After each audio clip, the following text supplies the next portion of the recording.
चुनाव चालू, वोटिंग भी चालू। पहले चरण का मतदान हुआ, आगे सभी चरणों का मतदान होगा, गारंटी के साथ कह रहा हूं। भाजपा साफ है, समाजवादी पार्टी और गठबंधन उत्तर प्रदेश में पूर्ण बहुमत की सरकार बनाने जा रहा है। सुनिए कैसे। वोट पहले चरण का जब पड़ल बा, देखा बाबा का निदिया उड़ल बा। बाबा जी का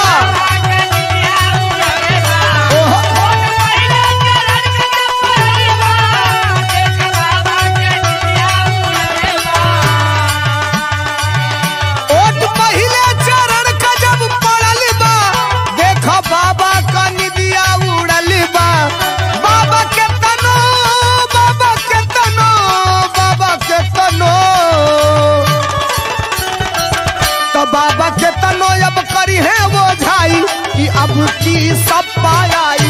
बाबा के तनो अब करी है वो झाई, आ रही है सपा।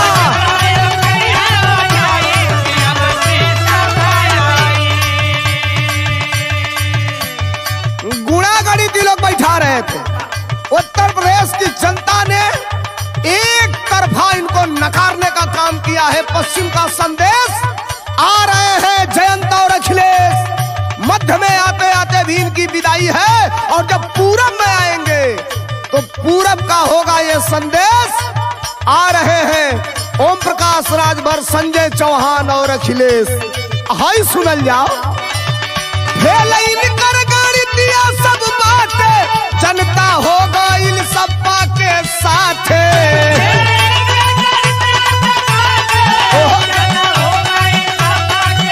पूरा यूपी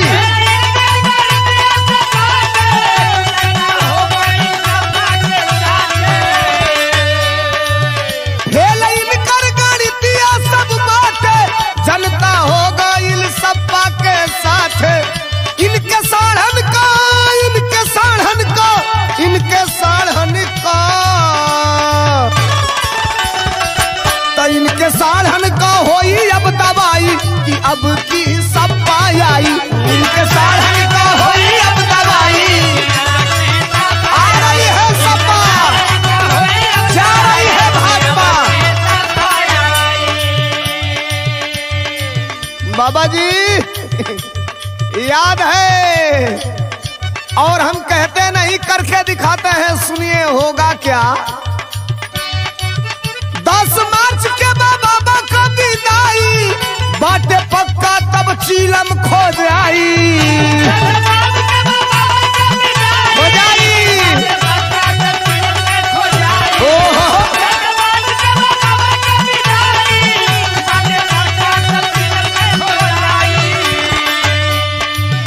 10 मार्च के बाबा का विदाई, बाटे पक्का तब चीलम खो जाई। वही दिन फगुआ, वही दिन फगुआ, वही दिन फगुआ, तो वही दिन फगुआ जो गिरा गवाई कि अब की सपा आई। वही दिन फगुआ 10 मार्च के।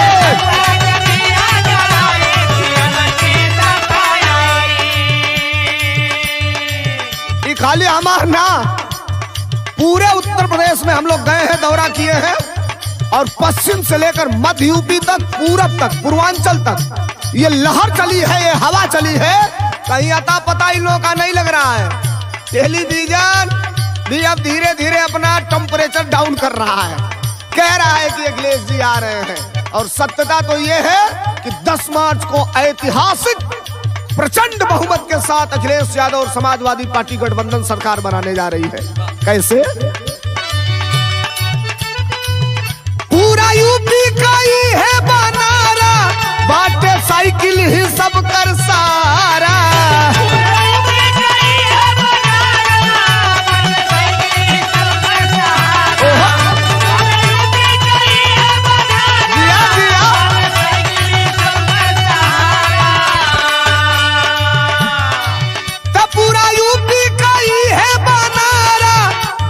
साइकिल ही सब कर सहारा, गीत घर घर में, गीत घर घर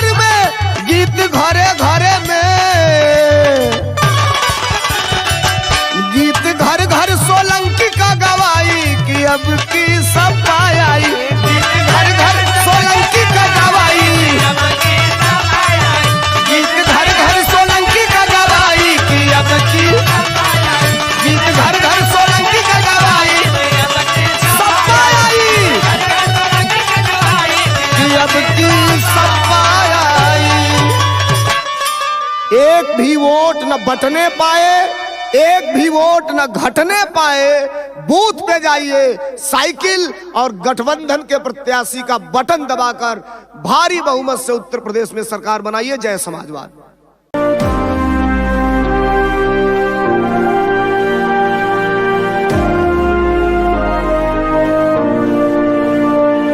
जनता पुकारती है अखिलेश आइए, जनता पुकारती है अखिलेश आइए, खुशहाली और विकास का सूरज उगाइए, खुशहाली और विकास का सूरज उगाइए। ओ, ओ, ओ, जो लोहिया ने छोड़ी विरासत तुम ही तो हो, जेपी को जिस पे नाज है वो सूरत तुम ही तो हो। अब नेताजी के काम को आगे बढ़ाइए, अब नेताजी के काम को आगे बढ़ाइए। जनता पुकारती है अखिलेश आइए, जनता पुकारती है अखिलेश आइए।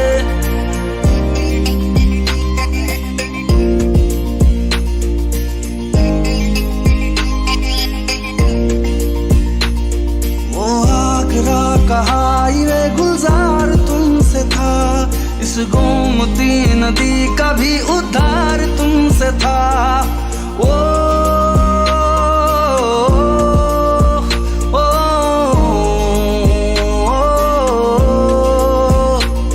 वो आगरा का हाईवे गुलजार तुमसे था, इस गोमती नदी का भी उद्धार तुमसे था। शामें उदास है रंगी बनाइए, शामें उदास है रंगी बनाइए। जनता पुकारती है अखिलेश आइए, जनता पुकारती है अखिलेश आइए। जिंदाबाद जिंदाबाद अखिलेश तुम जिंदाबाद, जिंदाबाद जिंदाबाद अखिलेश तुम जिंदाबाद।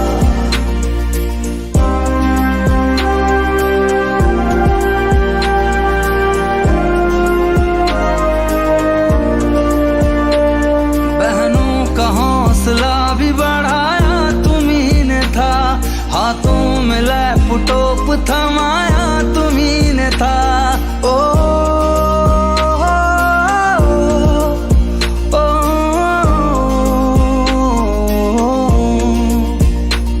बहनों का हौसला भी बढ़ाया तुम्ही ने था, हाथों में लैपटॉप थमाया तुम्ही ने था। सम्मान बेटियों को अब वापस दिलाइए, सम्मान बेटियों को अब वापस दिलाइए। फिर से समाजवादी की सरकार लाइए, फिर से समाजवादी की सरकार लाइए।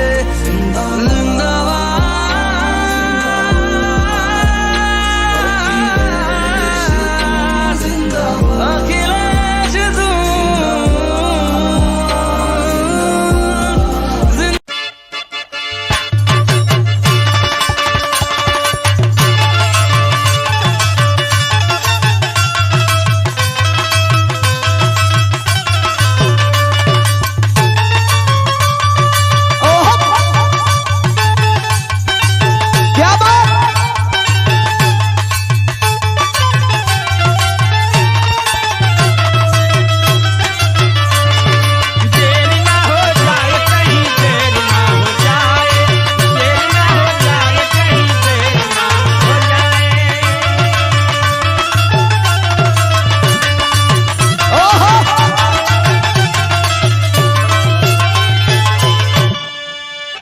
भैया नमस्ते। धर्मेंद्र सोलंकी, ये उत्तर प्रदेश का आंकड़ा है और अब तो हम लोग चुनावी मोड में हैं, आप भी चुनावी मोड में हैं। चुनाव आपके सर पे है। जानता लो लोग, गांव शहर नगर डगर जहां जाइए एक वो आवाज आवता का, अरे बोल रहा यूपी अब की, अरे परिणाम बदलने वाला है, अरे परिणाम बदलने वाला है। अब बटन दबा दो साइकिल की सुल्तान बदलने वाला है।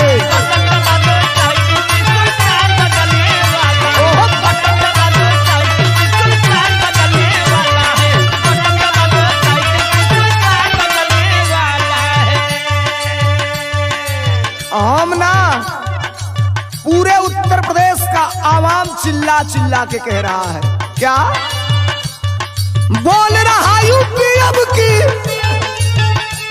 परिणाम बदलने वाला है, परिणाम बदलने वाला है। और बटन दबा दो साइकिल की सुल्तान बदलने वाला है।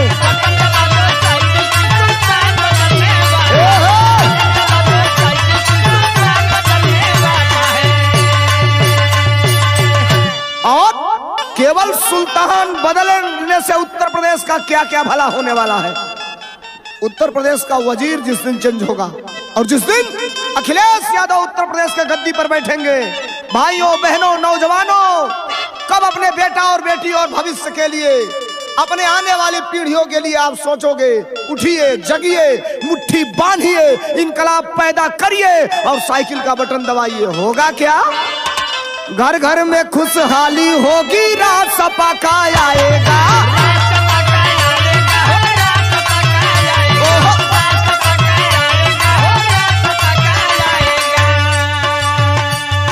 घर घर में खुशहाली होगी, राज सपा का आएगा। यूपी की जनता ये कहती ढोंगी बाबा,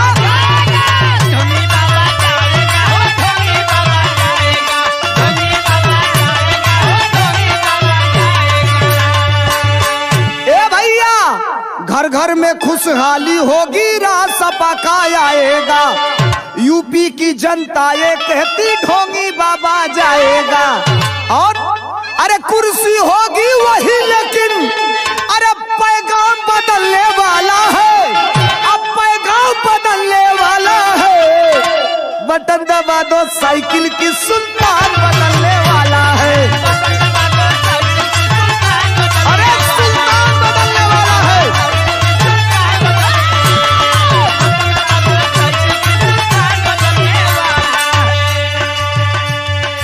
इतना ही नहीं, उत्तर प्रदेश की जनता में एक खुशी का माहौल है, लोग उत्साहित हैं। हम पहले जो कुछ भी गाए आपने सुना, लेकिन अब का जो माहौल है, हमें और आपको बहुत चिंतित होने की जरूरत नहीं है। बस भाजपा के षड्यंत्र से बच जाइए और जो आपके लोग आपके पक्ष में मतदान करने जा रहे हैं उनको सहेज के रख लीजिए। एक निवेदन, चुनाव के अंत तक समाजवादी पार्टी के कार्यकर्ता, मैं एक छोटा सा सिपाही हूँ, विधायक पूर्व हो सकता है, एमएलए पूर्व हो सकता है, एमपी पूर्व हो सकता है, मंत्री पूर्व हो सकता है, लेकिन कार्यकर्ता कभी पूर्व नहीं होता, कार्यकर्ता हमेशा वर्तमान होता है। धर्मेंद्र सोलंकी श्री अखिलेश यादव जी का सिपाही है, कार्यकर्ता है। एक निवेदन, आपके गांव में एक ही घर पिछड़ी जात का कोई परिवार हो, लोहार हो, कुहार हो, प्रजापति हो, मौर्य हो, चौहान हो, किसी भी छोटी जात का, पटेल हो, शेड्यूल क्लास का हो, दुसाद हो, हरिजन हो, चाहे जो भी हो, सम्मान के साथ उसके दरवाजे पर जाइए, चाय पीजिए, एक कप, समझाइए अखिलेश यादव जी के बारे में, समाजवादी नीतियों के बारे में। यकीनन अगर 4 दिन आप बैठ जाएंगे तो 5वें दिन उसके पूरे परिवार का वोट समाजवादी पार्टी को जाएगा। और जब जाएगा तो उत्तर प्रदेश में होगा क्या? हर हाथों को काम मिलेगा, पेंशन और सम्मान मिलेगा।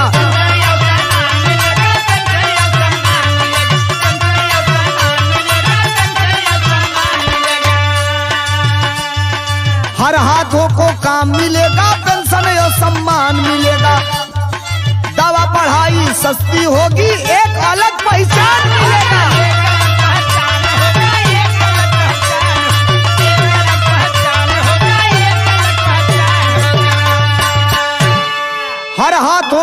काम मिलेगा, पेंशन या सम्मान मिलेगा, दवा पढ़ाई सस्ती होगी, हर हाथों को काम मिलेगा। इतना ही नहीं, ये बाबा के ड्रेस से लोग परेशान हो गए हैं। अब कहता है यूपी क्या यूपी के सीएम वाला अरे परिधान बदलने वाला है, अब परिधान बदलने वाला है। बटन दबा दो साइकिल की सुल्तान बदलने वाला है, सुल्तान बदलने वाला है।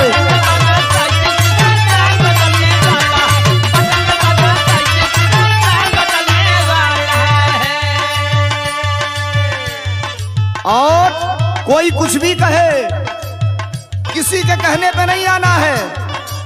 साइकिल की रफ्तार, बाबा ने पेट्रोल का दाम 100 से पार, डीजल लगभग 100। अब तो ये ऐसा कर दिए कि मोटरसाइकिल वाले भी साइकिल लेके चल रहे हैं, रफ्तार साइकिल की बढ़ गई है। तो मैं कहना चाहता हूं क्या साइकिल की रफ्तार बढ़ी है, ये लखनऊ में जाएगी।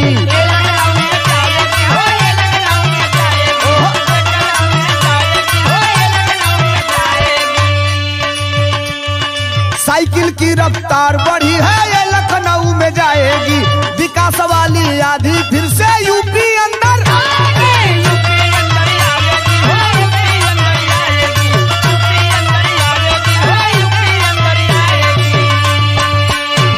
साइकिल की रफ्तार बढ़ी है, ये लखनऊ में जाएगी। विकास वाली आधी फिर से यूपी अंदर आएगी। और गया सोलंकी बदला है, अरे वो नाम बदलने वाला है, वो नाम बदलने वाला है। बटन दबा दो साइकिल की सुल्तान बदलने वाला है, सुल्तान बदलने वाला है, सुल्तान बदलने। बटन दबा दो साइकिल की सुल्तान बदलने वाला है, सुल्तान बदलने वाला है हो।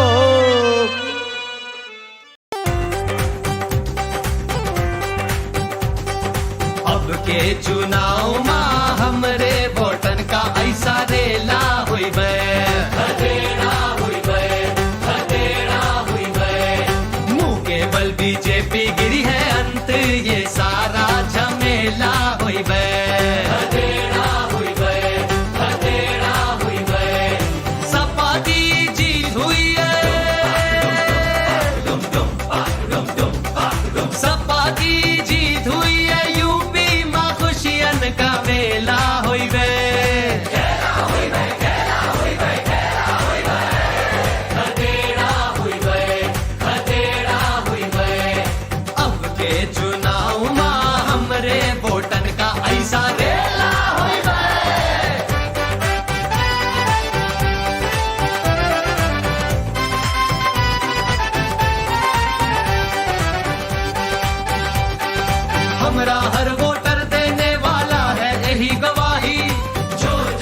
यूपी में फिर से आके